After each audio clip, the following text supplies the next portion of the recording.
वालेकुम दोस्तों, कैसे हो। मुझे उम्मीद है कि आप सब सही हो गए। आज जो हम बात करने वाले हैं, कुछ बड़ी खबरें निकल के आ रही हैं गिरफ़्तारी, चेकिंग और भी रमज़ान के हवाले से।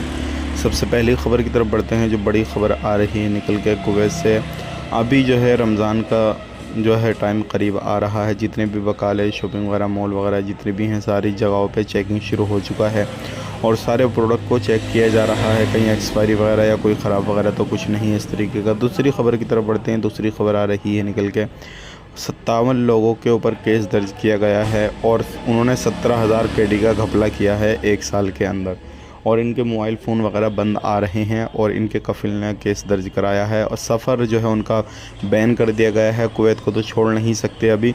अगर कुवैत किसी भी तरीके से वो टिकट ले लेते हैं, एयरपोर्ट पे जाएंगे, पकड़े जाएंगे और अभी वो कुवैत के अंदर ही हैं। तो इस तरीके से बहुत सारे मसले सामने आते हैं। अगर आप कुवैत के अंदर रहते हैं तो इस तरीके की गलती बिल्कुल ना करें, नहीं तो आपको परेशानी होगी। बात कर लेते हैं यहाँ पे अगली ख़बर की तरफ। जो अगली ख़बर आ रही है निकल के, ये भी काफ़ी ज़्यादा इम्पोर्टेंट है। अगर आप लोग कुवैत के अंदर रहते हैं तो कोई भी इलीगल काम काज ना करें, क्योंकि चारों तरफ कुवैत में जो है चारों तरफ चेकिंग चल रहा है और ऐसे लोगों को गिरफ़्तार किया जा रहा है जो लोग इलीगल एक्टिविटी, इलीगल काम धंधा या किसी भी तरीके से कुछ ऐसा कर रहे हैं। तो आप लोग सावधान रहें, सतर्क रहें। आज के लिए इतना ही। चैनल को पहली बार देख रहे हैं, सब्सक्राइब करें।